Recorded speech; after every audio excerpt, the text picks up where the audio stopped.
महत्त्वाची बातमी, राज्यातील शेतकऱ्यांच्या खात्यात उद्या 4,000 रुपये जमा होणार आहेत। पीएम किसान सन्मान आणि नमो शेतकरी महासन्मान निधीचे हे पैसे जमा होतील। पंतप्रधान मोदींच्या हस्ते उद्या वाशिममधील कार्यक्रमातून रक्कम वितरित करण्यात येईल। देश के 9.5 करोड़ किसानों के खातों में आज 20,000 करोड़ रुपए ट्रांसफर किए गए हैं। महाराष्ट्र की डबल इंजन की सरकार तो यहां के किसानों को डबल फायदा पहुंचा रही है। नमो शेतकरी महासम्मान योजना के तहत महाराष्ट्र के 90 लाख से ज्यादा किसानों को करीब 1900 करोड़ रुपए दिए गए हैं। आज कृषि, पशुपालन और किसान उत्पाद संघ एफपीओ से जुड़े सैकड़ों करोड़ रुपए के प्रोजेक्ट भी जनता को समर्पित किए गए हैं।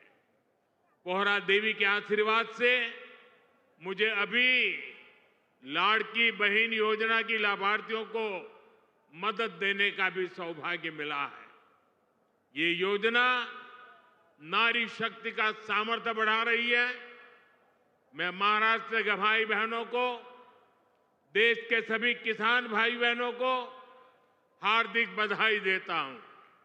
साथियों, आज यहां आने से पहले मुझे पोहरा देवी में बंजारा विरासत संग्रहालय के लोकार्पण का भी सौभाग्य मिला है।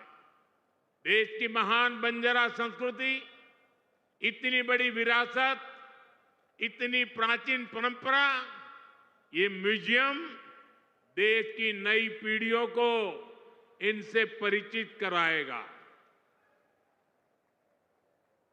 और मैं आप सबसे आग्रह करता हूं, ये जो मंच पर बैठे हैं उनको भी आग्रह करता हूं कि आज जाने से पहले ये बंजारा विरासत संग्रहालय देख करके ही जाना।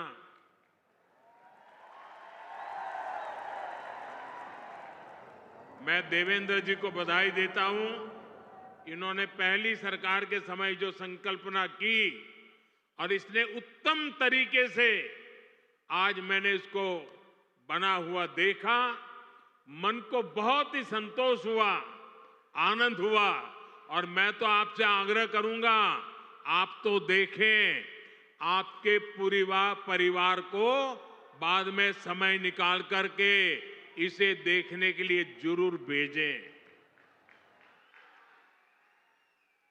मैं अभी पोहरा देवी में बंजारा समुदाय के भी कुछ महानुभावों से मिलकर के आया। इस म्यूजियम के जरिए उनकी विरासत को जो पहचान मिली है, उसका संतोष और गर्व का भाव उनके चेहरों पर था। मैं आप सभी को बंजारा विरासत म्यूजियम की बधाई देता हूं। साथियों, जिसको किसी ने नहीं पूछा, उसको मोदी पूजता है। हमारे बंजारा समाज ने भारत के सामाजिक जीवन में, भारत की निर्माण यात्रा में बहुत बड़ी भूमिका निभाई है। कला, संस्कृति, आध्यात्म, राष्ट्र रक्षा, व्यापार, हर क्षेत्र में इस समाज के महापुरुषों ने, महान विभूतियों ने देश के लिए क्या कुछ नहीं किया। राजा लखी शाह बंजारा, उन्होंने विदेशी शासकों के कितने अत्याचार सहे, उन्होंने समाज की सेवा में अपना जीवन समर्पित कर दिया। संत सेवालाल महाराज, स्वामी हाथीराम जी, संत ईश्वर सिंह बापू जी, संत डॉक्टर रामराव बापू महाराज, संत लक्ष्मण चैतन्य बापू जी, हमारे बंजारा समाज ने ऐसे कितने ही संत दिए जिन्होंने भारत की आध्यात्मिक चेतना को असीम ऊर्जा दी। पीढ़ी दर पीढ़ी, सैकड़ों हजारों वर्ष से समुदाय भारत की संस्कृति और परंपराओं को सहेजता और संवारता आया है। आजादी की लड़ाई के समय अंग्रेज सरकार ने इस पूरे समुदाय को ही अपराधी घोषित कर दिया था। लेकिन भाइयों बहनों, आजादी के बाद ये देश की जिम्मेदारी थी कि बंजारा समाज की चिंता करे, उन्हें सही सम्मान दे। और उस समय कांग्रेस की सरकारों ने क्या किया? कांग्रेस की नीतियों ने इस समाज को मुख्य धारा से काट कर रखा। आजादी के बाद कांग्रेस पार्टी पर जिस परिवार ने कब्जा किया, उसकी सोच शुरू से ही विदेशी रही है। अंग्रेजी हुकूमत की तरह ही ये कांग्रेसी परिवार भी दलित, पिछड़ा, आदिवासियों को अपने बराबर नहीं मानते। इन्हें लगता है भारत पर एक परिवार की ही हुकूमत रहनी चाहिए, क्योंकि अंग्रेज उन्हें ये हक देकर गए थे। इसलिए उन लोगों ने बंजारा समाज के प्रति हमेशा अपमानजनक रवैया बनाए रखा। साथियों, एनडीए की केंद्र सरकार ने ही गुमंतु, अर्धगुमंतु समुदाय के लिए कल्याण बोर्ड का गठन भी किया है। इस समाज के सांस्कृतिक पहचान को सही सम्मान मिले, इस दिशा में भी बीजेपी सरकार और एनडीए सरकारें लगातार काम कर रही है। विकास की गति तेज करने के लिए यहां राज्य सरकार ने संत सेवालाल महाराज बंजारा तांडा समृद्धि अभियान भी चलाया है। साथियों, हमारे इन प्रयासों के बीच आपको ये भी याद रखना है कि कांग्रेस और महाआघाड़ी का आपके प्रति क्या रवैया रहा है। जब फडणवीस जी मुख्यमंत्री थे, तब पहरा देवी तीर्थ क्षेत्र के विकास की योजना बनी थी, लेकिन बीच में महाआघाड़ी की सरकार आई और उन्होंने इस काम पर ब्रेक लगा दिया। पोहरा देवी तीर्थ क्षेत्र का विकास तब आगे बढ़ा जब महायुति शिंदे जी के नेतृत्व में फिर से यहां सरकार बनी। आज इस योजना पर 700 करोड़ रुपए खर्च किए जा रहे हैं। इस तीर्थ स्थल के विकास से भक्तों को आसानी होगी और आसपास के क्षेत्रों में विकास भी तेज होगा। भाइयों और बहनों, बीजेपी अपनी नीतियों से वंचित समाज को आगे बढ़ाना चाहती है, जबकि कांग्रेस सिर्फ लूटना जानती है। कांग्रेस गरीब को गरीब बनाकर रखना चाहती है। कमजोर और गरीब भारत कांग्रेस को उसकी राजनीति को बहुत सूट करता है। इसलिए आप सभी को कांग्रेस से बहुत सावधान रहना है। आज कांग्रेस को पूरी तरह से अर्बन नक्सल का गिरोह चला रहा है। कांग्रेस को लगता है कि अगर सब एक हो गए तो देश को बांटने का उनका एजेंडा फेल हो जाएगा। इसलिए हमें आपस में लड़वाना चाहते हैं। पूरा देश देख रहा है कांग्रेस के खतरनाक एजेंडों को। विकास सपोर्ट, किसका सपोर्ट मिल रहा है? जो लोग भारत को आगे बढ़ने से रोकना चाहते हैं, वो इन दिनों कांग्रेस के सबसे करीबी दोस्त हैं। इसलिए समय एक होने का है। हमारी एकता ही देश को बचाएगी। भाइयों और बहनों, मैं महाराष्ट्र के लोगों को कांग्रेस की एक और करतूत बताना चाहता हूं।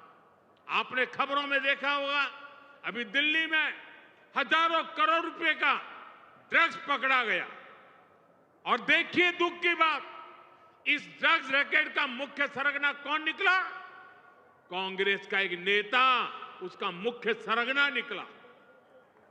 कांग्रेस युवाओं को नशे की लत में धकेलकर उस पैसे से चुनाव लड़ना और जीतना चाहती है। हमें इस खतरे से सावधान रहना है और दूसरों को भी सावधान करना है। हमें साथ मिलकर ये लड़ाई जीतनी होगी। साथियों, आज हमारी सरकार का हर निर्णय, हर नीति विकसित भारत को समर्पित है। और विकसित भारत का बहुत बड़ा आधार हमारे किसान हैं। किसानों को सशक्त बनाने की दिशा में आज कई बड़े कदम उठाए गए हैं। आज 9,200 किसान उत्पाद संघ एफपीओ देश को समर्पित किए गए हैं। अभी कृषि के लिए कई इंफ्रास्ट्रक्चर प्रोजेक्ट का भी लोकार्पण हुआ है।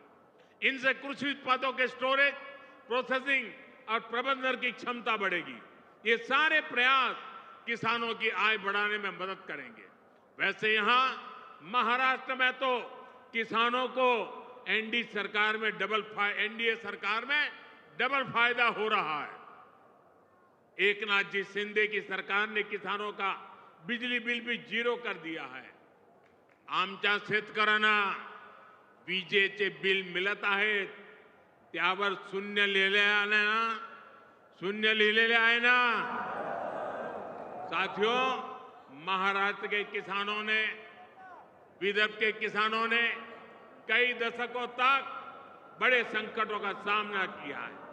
कांग्रेस और उसके साथियों की सरकारों ने किसानों को बदहाल और गरीब बनाने में कोई कोर कसर नहीं छोड़ी थी। यहां जब तक महाअघाड़ी की सरकार थी, उसके दो ही एजेंडे थे। पहला, किसानों से जुड़ी परियोजनाओं को ठप करना। दूसरा, इन परियोजनाओं के पैसे में भ्रष्टाचार करना। हम केंद्र से महाराष्ट्र के किसानों के लिए पैसा भेजते थे, लेकिन महाअघाड़ी सरकार उसमें बंदर बांट करके खा जाती थी। कांग्रेस ने हमेशा किसानों का जीवन मुश्किल बनाया है। वो आज भी वही पुराना खेल खेल रही है। इसलिए कांग्रेस को पीएम किसान सम्मान निधि योजना पसंद नहीं आती। कांग्रेस इस योजना का मजाक उड़ाती है, किसानों को मिल रहे पैसों का विरोध करती है, क्योंकि किसानों के खातों में जा रहे पैसों से उनको जो कमाई करनी चाहिए, उनको जो कटकी करनी चाहिए, भ्रष्टाचार करना चाहिए, उसका अवसर नहीं रहा है। आज पड़ोसी राज्य कर्नाटका को देखिए, जैसे महाराष्ट्र में महायुति सरकार किसान सम्मान निधि के साथ अलग से पैसे देती है, ऐसे ही कर्नाटका में बीजेपी सरकार देती थी। यहाँ कर्नाटका के मेरे कई बंजारिया परिवार यहाँ आए हुए हैं, लेकिन जैसे ही कर्नाटका में कांग्रेस की सरकार आई, उन्होंने वो पैसा देना बंद कर दिया। वहां की कई सिंचाई परियोजनाओं से राज्य सरकार ने मुंह फेर लिया। कर्नाटका में कांग्रेस ने बीज की कीमतें भी बढ़ा दी। हर चुनाव से पहले कर्ज माफी का झूठा वादा कांग्रेस का पसंदीदा हथकंडा है। तेलंगाना में ये लोग कर्ज माफी का वादा करके सत्ता में आए, लेकिन सरकार बनने के बाद इतना समय गुजर गया, अब किसान कुछ पूछ रहे हैं कि उनका कर्ज माफ क्यों नहीं हुआ। भाइयों और बहनों, हमें भूलना नहीं है, महाराष्ट्र में भी कांग्रेस और महाअघाड़ी सरकार ने सिंचाई से जुड़े कितने कामों को रोक कर रखा था। जब एनडीए सरकार आई, उसने इस दिशा में तेजी से काम किया। महाराष्ट्र सरकार ने वैनगंगा नलगंगा नदियों को लिंक करने की योजना को मंजूरी दी है। करीब 90,000 करोड़ रुपए की इस परियोजना से अमरावती, यवतमाळ, अकोला, बुल्डाना, वाशिम, नागपुर और वर्धा में पानी की कमी को दूर होगी। महाराष्ट्र की सरकार कपास और सोयाबीन की खेती करने वाले किसानों को आर्थिक मदद भी दे रही है। किसानों के खातों में कपास और सोयाबीन के लिए 10-10 हजार रुपए दिए जा रहे हैं। हाल ही में अमरावती के टेक्सटाइल पार्क का शिलान्यास भी किया गया। इस पार्क से कपास किसानों को बड़ी मदद मिलेगी। साथियों, हमारे महाराष्ट्र में देश की आर्थिक प्रगति का नेतृत्व करने की असीम क्षमता है। ये तभी होगा जब गांव, गरीब, किसान, मजदूर, दलित, वंचित सबको आगे बढ़ाने का अभियान मजबूती से चलता रहेगा। मुझे विश्वास है आप सब अपना आशीर्वाद बनाए रहेंगे। हम सब साथ मिलकर विकसित महाराष्ट्र, विकसित भारत के सपने को पूरा करेंगे। इसी कामना के साथ मैं एक बार फिर हमारे किसान साथियों और मेरे बंजारा समाज के सब भाई बहनों को बहुत बहुत बधाई देता हूं। मेरे साथ बोलिए, भारत माता की, भारत माता की, भारत माता की। बहुत बहुत धन्यवाद।